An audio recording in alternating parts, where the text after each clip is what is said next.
पाकिस्तान की real estate market और ख़ास तौर पर इस्लामाबाद की जो रियल एस्टेट मार्केट है, ये नई बुलंदियों को छूने जा रही है।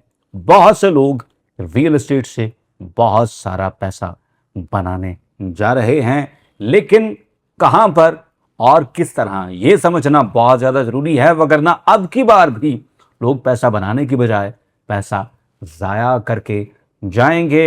नए करोड़पति रियल एस्टेट से बनने जा रहे हैं। ये तमाम तर चीज़ें डिस्कस करेंगे आज की इसी वीडियो के अंदर। अस्सलाम वालेकुम, this is Suhail Jafri from AJ marketing and builders. AJ marketing and builders Rawalpindi Islamabad के डिफरेंट सेक्टर्स और खास तौर पर फैसल टाउन ग्रुप के प्रोजेक्ट्स यानी कि Faisal town phase 1, Faisal Margalla city including B17 और फैसल हिल्स में प्रीमियम कंस्ट्रक्शन सर्विसेज दे रहे हैं। अगर आप भी अपने लिए ऐसा घर बनवाना चाहें that you would actually fall in love with, तो हमारे दिए गए नंबर्स पर ज़रूर राब्ता करें।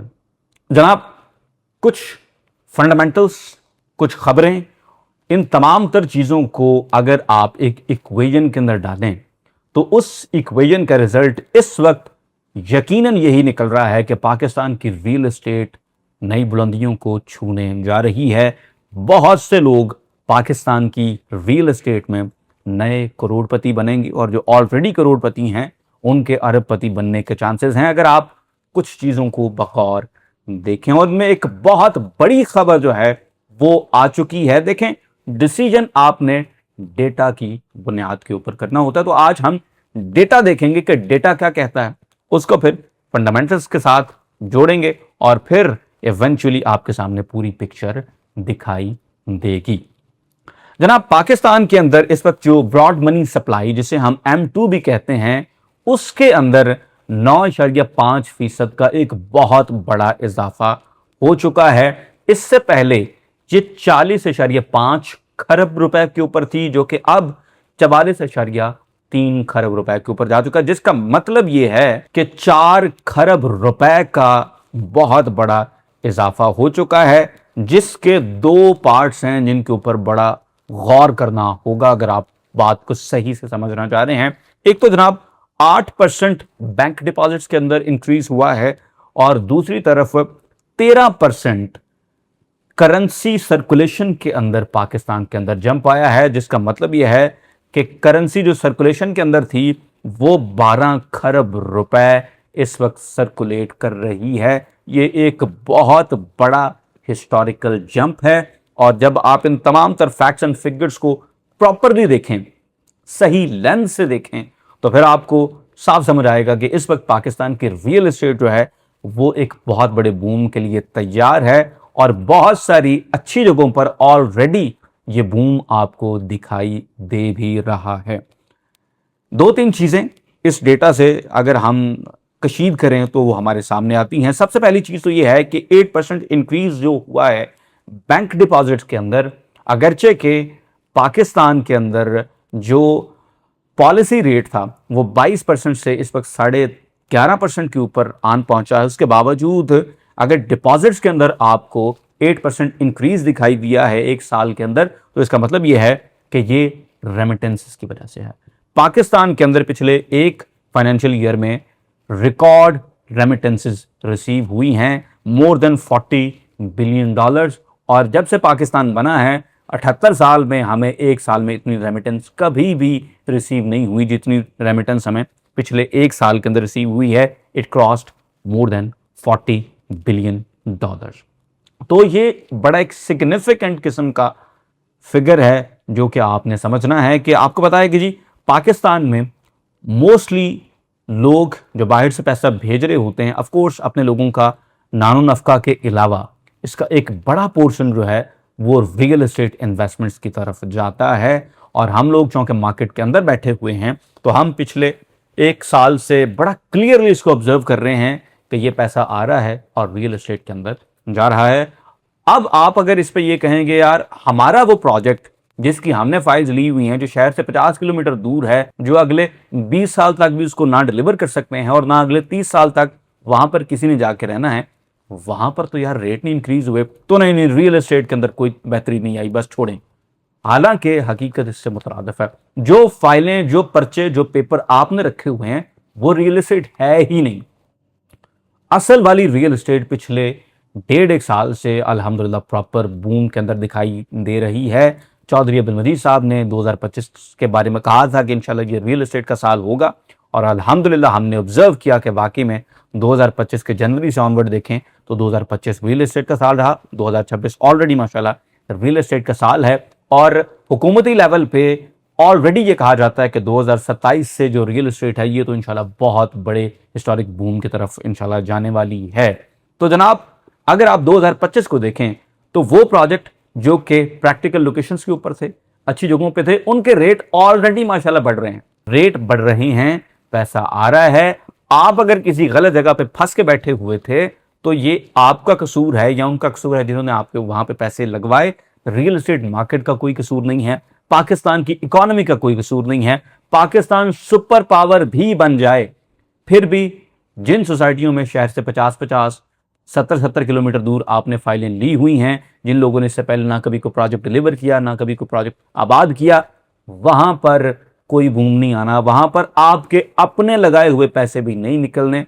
ये बात आज आप समझ लें तो आज आपको समझ आ जाए। अगर आज नहीं समझ आएगी तो फिर फंसे हुए पैसों को निकालने के चक्कर में you would throw good money after bad, जिसे संक कॉस्ट फैलेसी कहते हैं। कि आपको लगता होगा कि यार मेरे 15 लाख फंस गए हैं, मैं 10 लाख और डाल दूंगा तो शायद निकल आएंगे।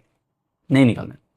वो जो आजकल मार्केट में आपको मर्जिंग्स के चक्कर में कहा जा रहा है कि पहले तो आप हमारे फलाने ब्लॉक में थे, वहां से छोड़ें, उस फाइल को 15% प्रॉफिट के साथ हमारे इस नए ब्लॉक के अंदर ले आए तो फिर पता नहीं क्या हो जाएगा। होना वहां पर भी कुछ नहीं, लेकिन आपकी अपनी सवाबदीद पे है कि आप क्या करना चाह रहे हैं। हमारा मशवरा बनता है वो हमने आपको दे दिया। दूसरा की फिगर जनाब, जो आपको 13% जंप दिखाई दिया है करेंसी सर्कुलेशन के अंदर, जो कि 12 ट्रिलियन पे आप जा पहुंची है, ये बड़ा ही इंपॉर्टेंट फैक्टर है।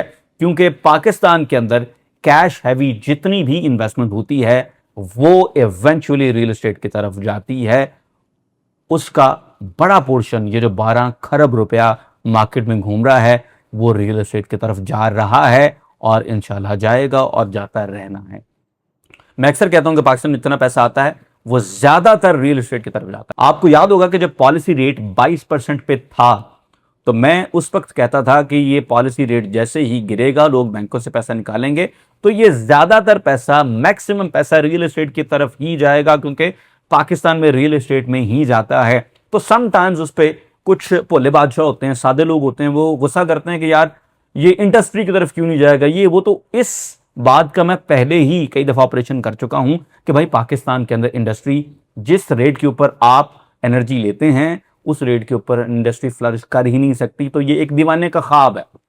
अगर आप जो कमेंट करते हैं उनमें से किसी को बड़ा दर्द है कि इंडस्ट्री क्यों नहीं लगती, आप अपने पैसे से एक दफा इंडस्ट्री लगा के देखिए, इंशाल्लाह आपको समझ आ जाएगी। On the other hand, Pakistan इस वक्त 25 से 26 करोड़ आवाम का एक बहुत बड़ी आबादी का मुल्क है। हम आबादी के लिहाज से दुनिया का 5वां बड़ा मुल्क हैं। तो यहां पर रियल एस्टेट की बहुत ज्यादा डिमांड है। इस वक्त भी पाकिस्तान में 1 करोड़ यूनिट्स की कमी है, यानी घर, ऑफिसेस, अपार्टमेंट्स, दुकानें, 1 करोड़ यूनिट्स की पाकिस्तान के अंदर ऑलरेडी कमी है। तो जहां पर इतनी बड़ी डिमांड हो तो भाई बिजनेसमैन ने ये तो नहीं देखना कि पाकिस्तान में इंडस्ट्री को फलाना बंदा लगाना चाहता है तो यार उसकी ख्वाहिश पूरी करने के लिए मैं ये पैसे किसी फैक्ट्री में लगा दूं। उसने भाई पैसे को चेज करना है, उसने डिमांड को चेज करना है। जहां पर डिमांड है उसने वहां पर सप्लाई होल्ड करने की पूरी कोशिश करनी है। तो भाई ये जो 12 खरब रुपया मार्केट के अंदर घूम रहा है, इसका मतलब यही है कि ये पैसा जो बैंकों से निकला है इसका बड़ा पोर्शन रियल एस्टेट की तरफ जाएगा, जो कि ऑलरेडी रियल एस्टेट की तरफ जा रहा है। तीसरी बड़ी चीज जो हमने इस वक्त देखनी है वो ये है कि रियल एस्टेट के लिए कंड्यूसिव एनवायरनमेंट पैदा किया जा रहा है। हुकूमत खुद चाह रही है कि रियल एस्टेट की मार्केट चले और इसमें हुकूमत की जानिब से कुछ बहुत अहम चीजें ऑलरेडी आपको दिखाई दी हैं। फॉर एग्जाम्पल, FVR वैल्यूज को बजट से पहले ही कम कर दिया गया था। पंजाब में 30 to 35% तक भी ये जो FVR वैल्यूज हैं इनको कम किया गया, जिसकी वजह से टैक्सेस के अंदर ऑलरेडी बड़ी कमी आ गई थी। उसके बाद फिर जो सेल परचेज के ऊपर टैक्स था वो भी आपके सामने स्लैश टू हाफ कर दिया गया है। तो इसका मतलब ये नहीं होता कि टैक्स कम हो गया है तो बस लोग अन्यथा रियल एस्टेट खरीदेंगे, नहीं। लेकिन इससे हुकूमत की पॉलिसीज को आप जज कर सकते हैं कि हुकूमत क्या करना चाह रही है, वो मार्केट में जो पैसा मौजूद है उसको किस तरह स्टीयर करना चाह रही है। कहां पर अब पैसा लगेगा, कहां पर पैसा बनेगा, इससे आप इस बात का अंदाजा लगा सकते होते हैं। तो अब आप इन तमाम फैक्टर्स को अगर एक इक्वेशन के अंदर डालें जिसमें आप ये देखें कि हुकूमत की तरफ से कंड्यूसिव माहौल प्रोवाइड किया जा रहा है और मार्केट के अंदर बहुत ज्यादा पैसा है, 12 खरब रुपया जो है वो बैंकिंग चैनल से निकल के कैश के अंदर कन्वर्ट हो चुका है, जो कि इस वक्त मार्केट के अंदर सर्कुलेट कर रहा है। रेमिटेंसेस में आपको एक क्लियर इंक्रीज दिखाई दे रहा है। तो जब आप इन तमाम तर चीजों को इकट्ठा पुट इन करते हैं तो आपको समझ आती है कि रियल एस्टेट के अंदर बाइंग फ्रेंजी शुरू होने जा रही है। ये वो चीजें हैं जिनको आप समझ लेंगे तो आपको ये तो समझ आ जाएगा कि रियल एस्टेट के अंदर पैसा बनने जा रहा है, लेकिन कहां पर बनेगा ये बड़ा इंपॉर्टेंट है। और वंस अगेन मैं आपसे मिन्नत समाजत करूंगा कि खुदारा इस दफा फिर से इस्लामाबाद शहर से 50-50 किलोमीटर दूर जाके कागजों के टुकड़े लेकर ये मत समझिएगा कि आपने रियल एस्टेट खरीद ली है। रियल एस्टेट और होती है, और हमें already by the way market में बहुत ज्यादा लोगों के अंदर इस बात का शऊर देखने को मिल रहा है। बल्कि अब की बार तो लोग इतना देखभाल के चल रहे हैं कि वो सिर्फ एनओसी नहीं देखते, बल्कि उनका दिल है कि एनओसी होने के बावजूद भी अगर ऑन ग्राउंड चीज है फिर लेंगे, क्योंकि एनओसीज के नाम पे सोसाइटियों ने जितना लूटा है ना रियल एस्टेट में, किसी और जगह पर आपको इसकी मिसाल नहीं मिलेगी। Sir, Islamabad cooperative housing society 4000 plot देने के काबिल थी, जमीन उनके पास इतनी थी, एनओसी उनके पास था, उन्होंने ऑफिशियली 32,000 प्लॉट का वो खुद मानते हैं कि हमने बेचा हुआ है, जबकि अनऑफिशियली 86,000 प्लॉट के बारे में बात होती है कि उन्होंने इतना टोटल बेचा हुआ है। अब आप खुद नाचन करें। उसके बाद जो जमीन उनके पास थी उसमें से भी कुछ जमीन जो है वो ऑलरेडी एयरपोर्ट की एक्सपेंशन खा जाएगी, तो पीछे क्या बचेगा। तो फंडामेंटल्स को देख के अगर आप इन्वेस्टमेंट करेंगे फिर अब की बार आप पैसा बना सकेंगे। फंडामेंटल्स क्या है, जो बात अभी मैं आपको बताने लगा हूं ना, अगर आप सिर्फ इस बात को समझ लेंगे इस्लामाबाद सिटी के तनाजुर में, रियल एस्टेट का फाइनल और एब्सोल्यूट ट्रुथ सीडीए सेक्टर्स की प्राइसेस है। जितनी भी हाउसिंग सोसाइटीज हैं उनके प्राइसेस सीडीए सेक्टर्स की प्राइसेस का डेरिवेटिव्स हैं। अब जो सोसाइटी सीडीए सेक्टर्स के जितना करीब होगी, गिवन कि उसकी डेवलपमेंट भी सीडीए सेक्टर से बहुत बेहतर हो, 10x बेहतर हो, तो फिर वो सोसाइटी ज्यादा अच्छा रिटर्न आपको देगी। अगर कोई सोसाइटी उसकी डेवलपमेंट ही बहुत बुरी है लेकिन वो सीडीए सेक्टर के बहुत करीब बैठी हुई है, उसका आपको कोई फायदा नहीं होना।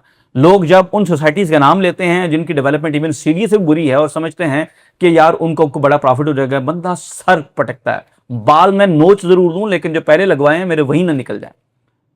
सर, लोग कहते हैं कैबिनेट डिवीजन में, रोशन पाकिस्तान में प्लॉट लेना है। लोग ऐसी ऐसी सोसाइटियों का नाम लेते हैं, बंदा कहते हैं यार क्यों। लोग एयरपोर्ट ग्रीन गार्डन के बारे से बात कर रहे होते हैं और चाह रहे होते हैं कि किसी तरह से मैं कह दूं कि एयरपोर्ट ग्रीन गार्डन बहुत अच्छी सोसाइटी, आप उधर पैसे लगा लें, आपको पैसे मिलेंगे, क्योंकि वो ऑलरेडी वहां पर पैसे लगा चुके हैं। ऐसा सर नहीं होता। जिन सोसाइटियों की डेवलपमेंट सीडीए से अच्छी नहीं होगी वहां पर रेट नहीं बनेगी। फिर वो सोसाइटियां जिनकी डेवलपमेंट बहुत अच्छी भी अगर होगी, अगर वो सीडीए के करीब नहीं है और वहां पर इस वक्त जिंदगी के लिए माहौल कंड्यूसिव नहीं है, लोग वहां पर नेचुरल जाकर आबाद नहीं हो सकते हैं, तो वहां पर रेट नहीं बढ़ने हैं। उसका रीजन बड़ा सिंपल है सर, अब सिर्फ जरूरत की प्रॉपर्टी की तरफ लोग जा रहे हैं। इस्लामाबाद की वो मिडिल क्लास, और आप मेरी 1.5 साल पुरानी वीडियोस उठा के देख लें, 2 साल पुरानी वीडियोस उठा के देख लें, जिसमें मैंने अपने इस थ्योरम को बड़ा क्लियरली आप लोगों के सामने रखा हुआ। अगरचे कि मैं इसकी किसी ना किसी वे, शेप और फॉर्म के अंदर 6 साल से बात कर रहा हूं, लेकिन 2 साल से तो मैंने बड़ा क्लियरली अल्हम्दुलिल्लाह ये थ्योरम जो है वो डिवाइड कर लिया हुआ है कि इस्लामाबाद की वो मिडिल क्लास जो कि बाकी पाकिस्तान के शहरों की निस्बत अमीर गिनी जाती है, वो इस्लामाबाद के सीडीए सेक्टर्स में प्लॉट खरीद कर उसके ऊपर घर नहीं बना सकते। तो वो नेचुरली ग्रेविटेट करते हैं उन हाउसिंग सोसाइटीज की तरफ जो कि सीडीए सेक्टर्स से बहुत करीब हों और वहां पर डेवलपमेंट सीडीए से 10x 100x बेहतर हो और वहां पर जिंदगी ऑलरेडी मूव कर रही हो। तो वहां पर लोग जा रहे हैं और रह रहे हैं, और यही वजह है कि वहां पर ऑलरेडी रेट्स बढ़ रहे हैं। मैं अगर इससे भी सादा अल्फाज के अंदर आपको चीज समझाऊं तो सर, वो सोसाइटियां, वो प्रोजेक्ट्स जहां पर 2025 के अंदर रेट नहीं बढ़े, जबकि लोग अन्यवा पैसा फेंकना छोड़कर सिर्फ ऑन ग्राउंड अच्छी रियल एस्टेट खरीद कर वहां पर घर बनाकर शिफ्ट हो रहे थे, सिर्फ जरूरत की प्रॉपर्टी लोग खरीद रहे थे, अगर उस टाइम के अंदर किसी प्रोजेक्ट में रेट नहीं बढ़े तो उसके रेट 2026 में भी नहीं बढ़ने, उसके रेट 2027 में भी नहीं बढ़ने, उसके रेट 2028 में भी नहीं बढ़ने। पूरी जिम्मेदारी से मैं आपको यह बात बता रहा हूं। Case in point, Faisal hills साल 2025 को आप देखें, पिछले 1.5 साल में फैसल हिल्स का 5 मरला का एग्जेक्टिव ब्लॉक का प्लॉट 55 लाख रुपए से उठ के 85 से 1 करोड़ की रेंज के अंदर इस वक्त ट्रेड हो रहा है। फैसल हिल्स का ए ब्लॉक का 5 मरला का प्लॉट जो कि 45 लाख रुपए में रुल रहा था, वो इस वक्त माशाल्लाह 85 लाख रुपए की चीज है। कम से कम इस वक्त 65 लाख रुपए में ए ब्लॉक में प्लॉट मिलता है और 85 लाख तक भी जाता है। अगर कैटेगरी का हो तो 90 में भी इस वक्त चीज बिकती है। कमर्शियल की बात करें तो फैसल हिल्स में 50 बाय 50 का वो कमर्शियल प्लॉट जो कि 2.5 करोड़ में दिया था तकरीबन 8 साल पहले, वो इस वक्त माशाल्लाह 18 करोड़ की चीज है एग्जेक्टिव ब्लॉक में, और 14 से 15 कैटेगरी हो तो 16 करोड़ की भी चीज है फैसल हिल्स के ए ब्लॉक के मेन सिविक सेंटर के अंदर। ऑन दी अदर हैंड, वो सोसाइटियां जो मौके पे मौजूद हैं, उनके पास चाहे अपना इंटरचेंज भी मौजूद है, वहां पर लोगों ने जाके घर नहीं बनाया बिकॉज वो दूर थी, वो लोकेशन इम्प्रैक्टिकल थी। अगरचे कि आपको इसका इंटरचेंज बहुत पसंद आया हो, उसके बावजूद भी वहां पर रेट नहीं मिले और पिछले 8-9 साल से लोग फंस के बैठे हुए हैं। तो अभी भी अगर आपने इस दफा भी फंसना है तो आपकी अपनी मर्जी है। अगर आपने अच्छी इन्वेस्टमेंट करनी है तो हमारे पास आए। हमारे पास फैसल हिल्स में आपके लिए ऑन ग्राउंड तैयार कमर्शियल प्लॉट भी हैं, कटे हुए हैं। हम आपको 3-3 साल की इंस्टॉलमेंट्स पे दे रहे हैं और ग्रोथ आपको ऑलरेडी बता चुके हैं। अगर आप रेजिडेंशियल प्लॉट खरीदना चाहें तो इस वक्त हमारे पास फैसल हिल्स में आपके लिए ready for possession residential plot instalments के ऊपर मौजूद है। अगर आप अपार्टमेंट्स खरीदना चाहें, हमारे पास आपके लिए ऐसे प्रोजेक्ट्स में अपार्टमेंट्स मौजूद हैं जिनके ग्रे स्ट्रक्चर ऑलरेडी बन चुके हैं। अगर आप शॉप्स खरीदना चाहें तो इस वक्त हमारे पास फैसल हिल्स के दिल यानी कि डाउनटाउन फैसल हिल्स में सिटी वॉक के नाम से एक बड़ा खूबसूरत, एक स्पेशली डिजाइन्ड कमर्शियल जोन जिसे हम सिटी वॉक कहते हैं, उसकी प्रोडक्ट्स मौजूद हैं, जहां पर हमारी छोटी दुकान तकरीबन 68 लाख रुपए से शुरू हो रही है और हमारे पास 1.5 करोड़ तक की भी दुकान है। हम 4 साल की इंस्टॉलमेंट्स में आपको ये शॉप दे रहे हैं, जबकि हम आपको इंशाल्लाह 2 साल के अंदर इसका पोजीशन हैंड ओवर कर देंगे। राफ का काम ऑलरेडी मुकम्मल हो चुका है। डिफरेंट ब्रांड्स के साथ हमारी मीटिंग्स ऑलरेडी चल रही हैं और इस एरिया को बड़ा स्पेशली डिज़ाइन किया गया है। तो जनाब, अगर आप अच्छी इन्वेस्टमेंट करना चाहें तो हमारे पास आपके लिए residential, commercial, shops, offices, apartments Faisal hills के अंदर मौजूद हैं, क्योंकि फैसल हिल्स की लोकेशन बहुत प्रैक्टिकल है।